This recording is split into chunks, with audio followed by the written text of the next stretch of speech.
بسم اللہ الرحمن الرحیم۔ حج کا 5واں واجب اور منا کا دوسرا واجب عمل وہ ہے منا میں ذبح یا نحر کرنا ہے۔ آیت اللہ سستانی فرماتے ہیں کہ یہ حج تمتع کا 5واں واجب ہے۔ اس میں قصد قربت اور خلوص شرط ہے، اور قربانی یوم عید سے پہلے نہ کرے سوائے اس شخص کے جسے خوف ہو، یعنی جسے جان و مال، عزت و ناموس کا ڈر ہو۔ چنانچہ خائف شخص کے لیے شب عید قربانی کرنا جائز ہے، اور بنا بر احتیاط واجب بڑے شیطان کو کنکریاں مارنے کے بعد قربانی کرنا واجب ہے۔ لیکن اگر لا علمی کی وجہ سے یا بھول کر کنکریاں مارنے سے پہلے قربانی کر دے تو قربانی صحیح ہے، اور کنکریاں مارنے کے بعد دوبارہ قربانی کرنے کی ضرورت نہیں ہے۔ آیت اللہ سستانی فرماتے ہیں کہ قربانی منا میں کرنا ضروری ہے، لیکن اگر کثرت حجاج اور منا میں جگہ کے تنگ ہونے کی وجہ سے تمام حاجیوں کی قربانی منا میں کرنا ممکن نہ ہو تو بعید نہیں ہے کہ وادی محصر میں قربانی کرنا جائز ہو، اور احتیاط مستحب کی بنا پر وادی محصر میں تب تک قربانی نہ کرے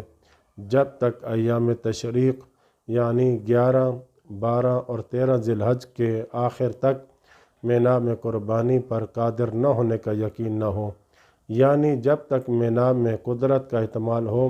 وادی محصر میں احتیاط مستحب کے طور پر نہ کرے۔ دوسرا مسئلہ یہ کہ احتیاط مستحب کی بنا پر قربانی روز عید کی جائے، اگرچہ اقویٰ یہی ہے کہ ایام تشریق کے آخر تک قربانی کو مؤخر کرنا جائز ہے، اور احتیاط واجب کی بنا پر سوائے خائف کے جسے جان و مال، عزت و ناموس کا ڈر ہو، کسی صورت رات کو قربانی نہ کی جائے، حتیٰ کہ ایام تشریق کی درمیانی راتوں میں بھی قربانی نہ کی جائے۔ آیت اللہ سستانی فرماتے ہیں کہ اگر حاجی مستقل طور پر یعنی الگ قربانی کرنے پر قادر ہو تو ایک قربانی ایک ہی شخص کے لیے کافی ہوگی، اور اگر حاجی الگ قربانی پر قادر نہ ہو لیکن کسی اور کے ساتھ مشترکہ قربانی پر قادر ہو تو احتیاط واجب کی بنا پر وہ مشترکہ قربانی بھی کرے اور بیان کردہ ترتیب کے مطابق روزے بھی رکھے۔ آیت اللہ سستانی فرماتے ہیں کہ واجب ہے کہ قربانی کا جانور اونٹ، گائے یا بکری ہو۔ اونٹ کی قربانی تب تک کافی ہوگی جب وہ 5 سال مکمل کر کے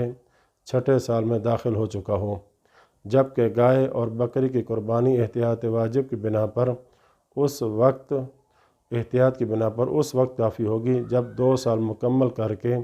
3 سال میں داخل ہو چکی ہوں، اور بھیڑ کی قربانی اس وقت کافی ہوگی جب وہ 7 مہینے پورے کر کے 8ویں میں داخل ہو چکی ہوں، جبکہ احتیاط مستحب کی بنا پر بھیڑ 1 سال مکمل کر کے 2 سال میں داخل ہو چکی ہو تو اس کی قربانی کی جائے۔ اگر قربانی کرنے کے بعد پتہ چلے کہ حیوان میں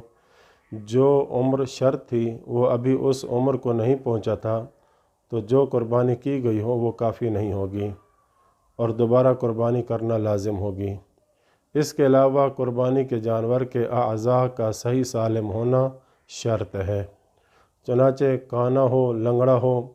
کان کٹا یا اندر سے سینگ ٹوٹا ہوا ہو، ایسے حیوان وغیرہ کی قربانی کافی نہیں ہے۔ اسی طرح خصی جانور بھی کافی نہیں ہے، لیکن اگر خصی کے علاوہ کوئی جانور دستیاب نہ ہو تو خصی جانور ہی کافی ہوگا۔ اسی طرح قربانی کے حیوان کا عرفاً کمزور نہ ہونا شرط ہے، اور احتیاط مستحب کی بنا پر جانور کو بیمار یا ایسا نہیں ہونا چاہیے جس کے بیضتین یعنی خصیوں کی رگیں یا خود بیضتین دبائے یعنی کوٹے ہوئے ہوں، اور اسی طرح اتنا بوڑھا بھی نہ ہو۔ لیکن اگر قربانی کے حیوان کے کان چیرے ہوئے ہوں یا سوراخ والے ہوں تو کوئی حرج نہیں، اگرچہ احتیاط مستحب کی بنا پر قربانی کے جانور کا ان نقائص سے سالم ہونا چاہیے، یعنی نہ کان چیرا ہوا ہو اور نہ سوراخ والا ہو، اور احتیاط مستحب کی بنا پر قربانی کا جانور سینگ دار ہو اور پیدائشی طور پر بغیر دم والا نہ ہو۔ وصلی اللہ علی محمد وآل بیتہ۔